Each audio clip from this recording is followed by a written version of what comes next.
أهلا بكم متابعي قناة ملوك الحمام. تعالوا نشوف وجدت إيه داخل هذا العش.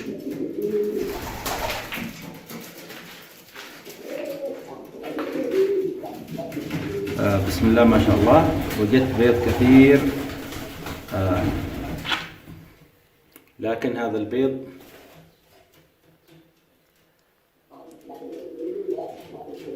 البيض الآن سوف نفحص البيض ونشوف إذا كان البيض مخصب أو فاسد. فاحتمال كبير أن البيض يكون فاسد لأنه كميات كبيرة ولا توجد أي أنثى أو ذكر يدخل إلى هذا العش.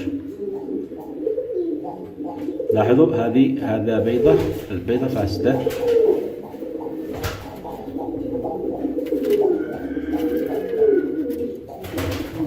هذه بيضة مخصبة.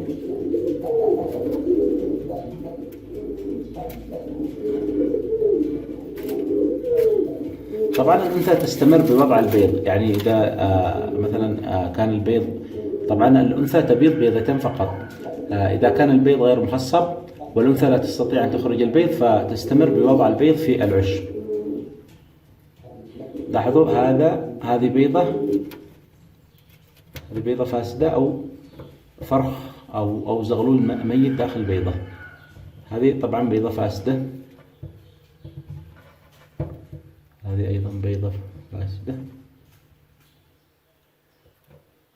أيضا هذه البيضة احتمال أن الفرخ مات داخل البيضة.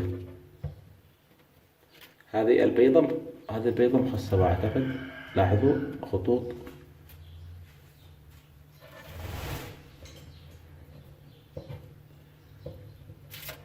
هذا احتمال أن تكون البيضة جديدة، احتمال أو فاسدة.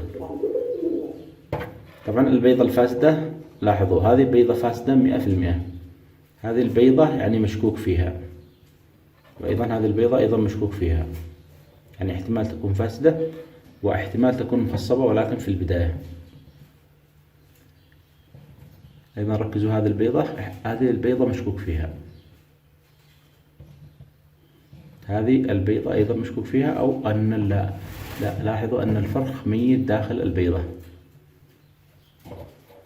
فيجب التأكد من البيض المخصب وإزالة جميع البيض الفاسد من داخل العش.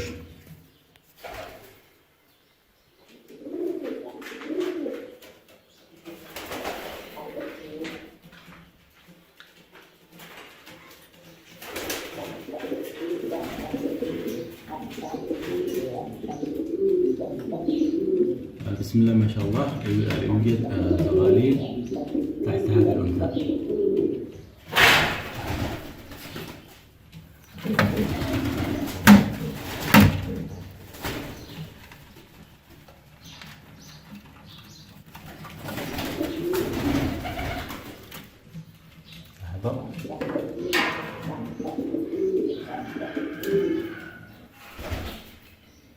بسم الله ما شاء الله، تبارك الله.